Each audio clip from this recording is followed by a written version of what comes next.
Hello there, Razzle48 here, bringing you a discussion on the new Zephra support coming out in Maximum Crisis. I was honestly delaying this video a little bit because we don't have the ban list yet, and I wanted to talk about how the support will affect the deck in junction with what cards got banned and whatnot. But I got a bunch of comments telling me to talk about it, and so I'm going to talk about it. And before anyone asks, I do have another Zephra duel video in the works. I've already got all the footage recorded, but I want to do some editing. I want to make it really cool.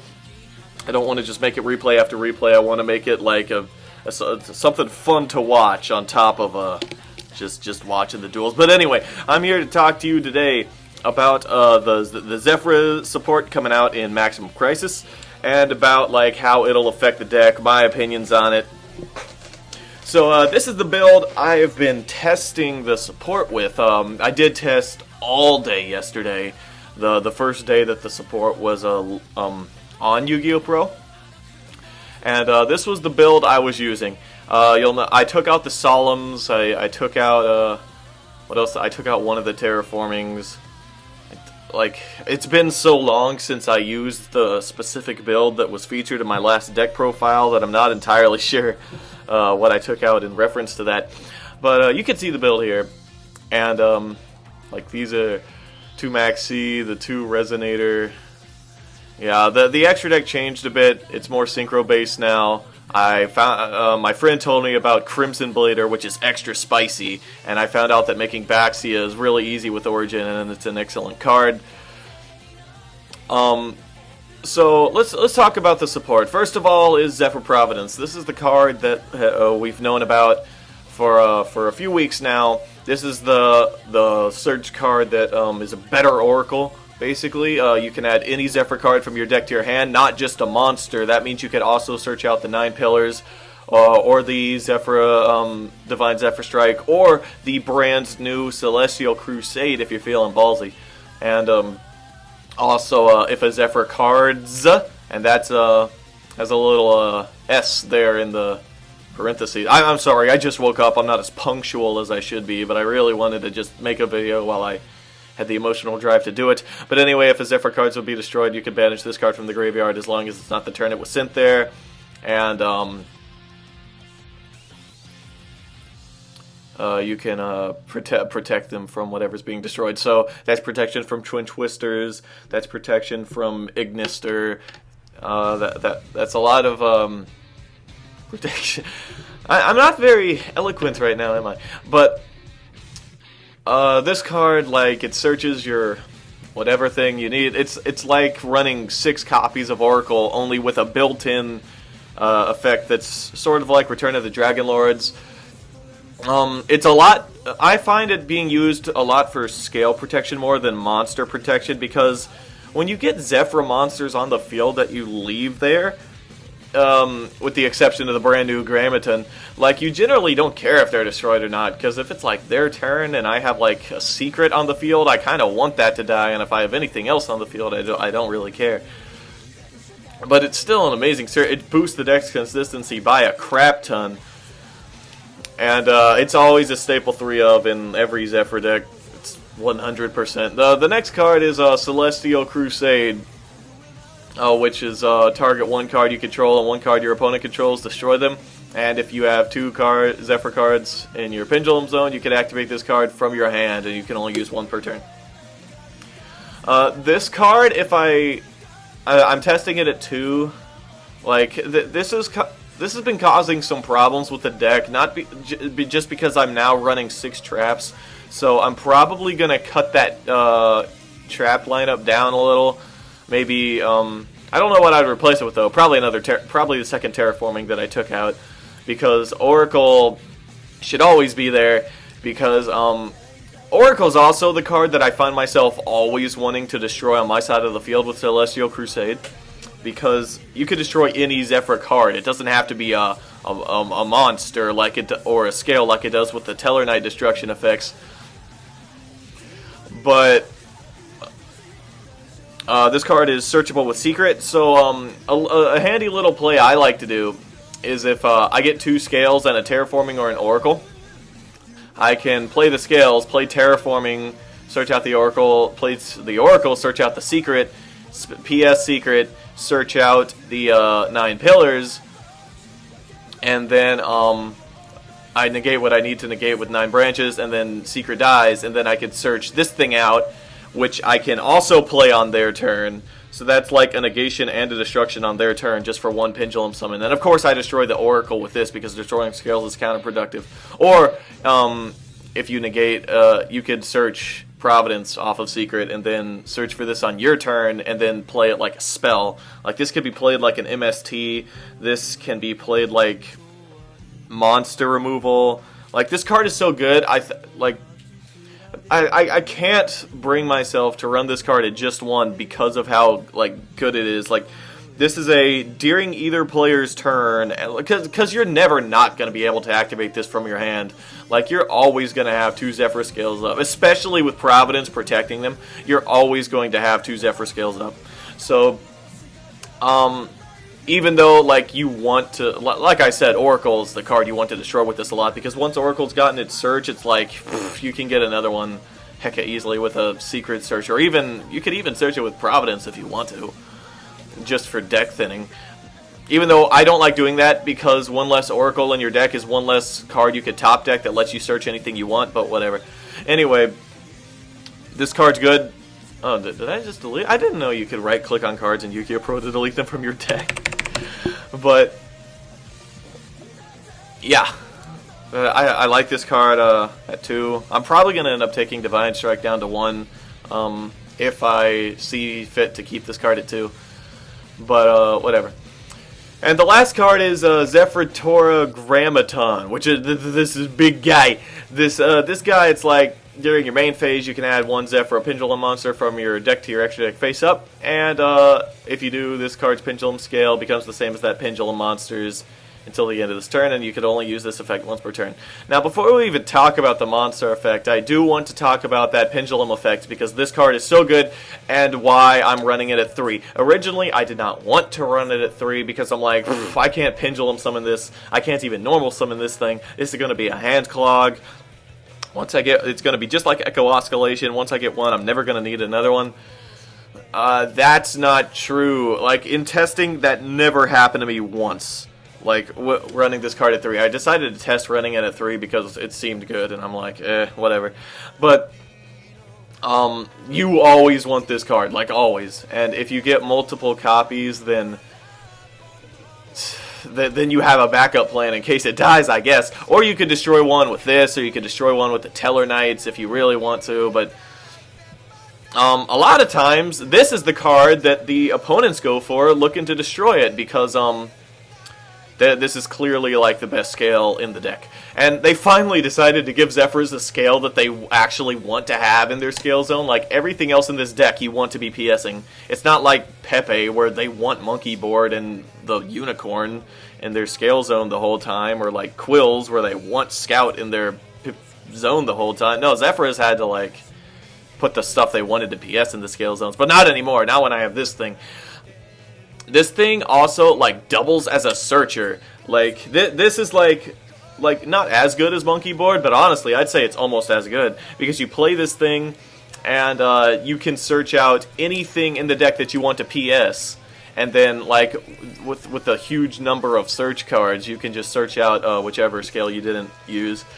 Because, like, if you have a 1 and you play this, then you could put Secret in there, you could put Windy in there. I guess you could put Excited in there. I put Excited in there, probably the least of the 3. And if you have a 7 in the other end, you can put Treasure in there. Like, Treasure's always going to be the one that you want to put in there. Or maybe Plica if you already have one. But the point is that this card makes you go plus. It's like, it's a scale that searches for something you can PS. So, like, I know it doesn't directly translate to a 1-card scale, but being a Zephra player for so long, that's what it translates to for me. Because I'm never going to open, like, not Oracle or Providence ever. So if I draw this thing, then this does the job of Oracle or Providence for me, and this lets me search out the thing that I want to PS, and then I could use that Oracle or Providence for for a scale. So that, to me, translates to a one-card scale, like Quillfort Scout or Monkey Board. And that's why I have this card at 3. The few times that I did draw a second one, it was not a problem, because I always had like another scale in the scale zone, and I was always like, I always had another one in the scale zone, is what I'm trying to say. And it just helped me get my resources so often, and the opponent's trying to get rid of this, and if they do, then you can just play the other one for a hand. It's honestly a really good card to have 3 of. But anyway, let's talk about the monster effect now. Cannot be normal summoned set. Must be special summoned face up from the extra deck by tributing all monsters you control, including at least 3 Zephra monsters, and cannot be special summoned by other ways. And after this card is special summoned to your field, you can pendulum summon Zephra monsters and no other cards at the same time, which doesn't really matter because all the Zephra scales have restrictions on what they can PS to being Zephras. Unless you're running the Teller Knight variant, but who gives a crap. In addition to your normal pendulum summon. And you can only gain this effect once per turn. Does this say when during the turn this card is summoned? I guess it doesn't. So if you get I thought there was a clause in there that said you could only use this effect the turn this card is special summoned. But I guess not. I guess if this card lives through the opponent's turn, then you just win. And once per turn, you contribute 1 monster, special summon 1 Zephra monster from your deck. And so let's talk about the summoning condition first. This card is obviously meant to, because Zephras are not one of the decks where they set up a board that's hard to break, and they want the opponent to use all their resources breaking that board. No, Zephras are more of a reactive archetype that's where their turns are based around what the opponent did, hence all the different synchro options. But this, by the way, just a side note, this does not mean the deck does not want to go first. Because if the deck goes first, then I can play Oracle, and then I could sink into Stardust Charge, and then I could use the Oracle Stardust Charge combo to search into any monster in the deck, which at that point, if I'm not doing the Crystal Wings Ulkin combo, is probably going to be Maxi. This deck can search Maxi, that's ridiculous. This deck can search any monster in the game, so once Ghost Ash comes out, if you want to run that, you can search that. Once Kaguya comes out, if you want to run that, you can search that, which, by the way, I tested both of those. And Ghost Ash is an amazing card, but there's no room in Zephras because this is not something like Zodiac Beasts where my combos require too few resources, and therefore I need all of the deck's cards to be focused on I'm not allowed to run that many defensive cards, but Ghost Ash is still an amazing card. If I ever find room, that would be the first card that I'd put in. And I tested Kaguya too, but it's kind of slow, and deducted a resource that could have been Zephra Hulk, or a Resonator Call or something that I could use for my combos, or Terraforming. But Terraforming is good, by the way. If you're trying to fit these cards in, I would not recommend sacrificing the Terraformings, because I know it's already likely you get to your Oracles, but with you wanting Secret to search 9 Pillars or Crusade or Providence, Oracle is not something that you get multiples in your hand that you can't play of a lot more. On the same turn you activated another one, so Terraforming, I want to fit a second one back in. But anyway, I was talking about this guy's summoning condition. I got off track. Anyway, so it's if the opponent just did their turn and they wiped your field because you don't have any monsters like Cyber Infinity or Totally Awesome in your Zephra build, if they're playing Zodiacs or something, then this card's obviously meant to come back if they destroyed it as a scale, because this card is not getting in the extra deck any other way.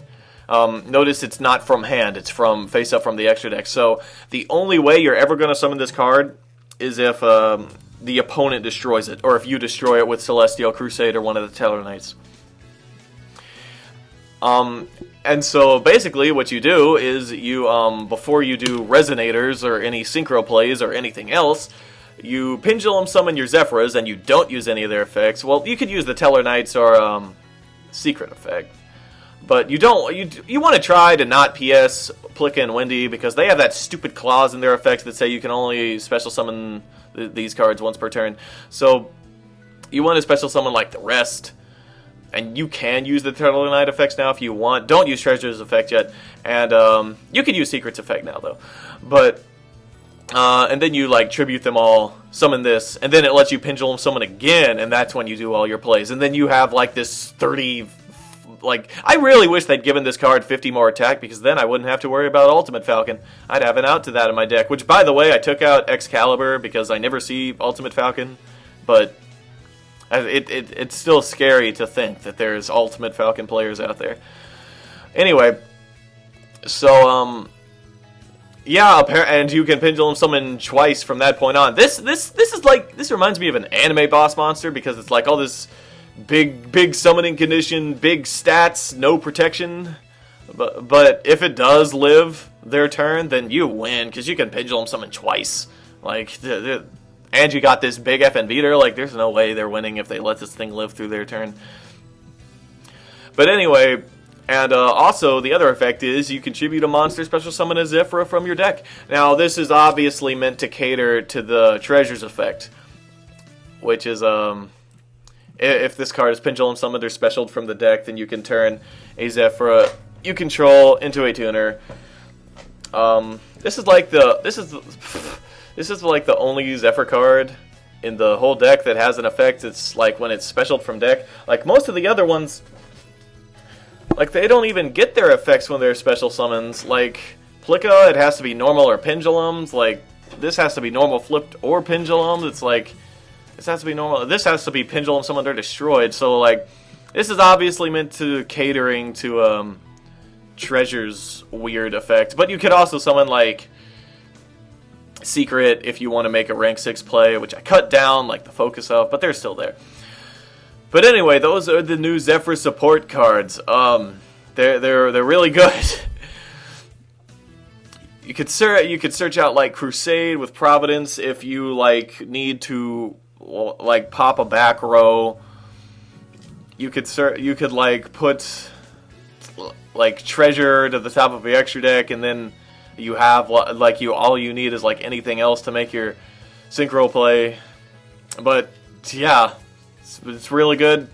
This is the current, like I said before, this is the current build. Definitely 3 Providence. I'd recommend 3 Grammaton 2, and probably 2 Celestial Crusade, because like people think you should run, but think about it. This thing, like once Oracle's been activated, you don't need it again. And once I fit the second terraforming in here, that's just all the more time that this thing will be up. And then, like, this thing can function as a MST. This thing can function as a, like, as a spot monster removal. This thing can function as a hand trap on their turn. It's just too good. So, anyway, thank you for watching. And, I guess people want to see more content relating to Zephras from me. So, I got a few ideas of videos from the future. So, if you'd be interested in some more, like, Zephra videos, stay tuned. But for now, tell me what you think of the new Zephra support in the comments. Tell me how you think it'll affect the deck, some sick plays you can think of to run with it, how many of each of these cards you'll be running. So for now, this is Razzle48 saying goodbye, and I'll see you next time.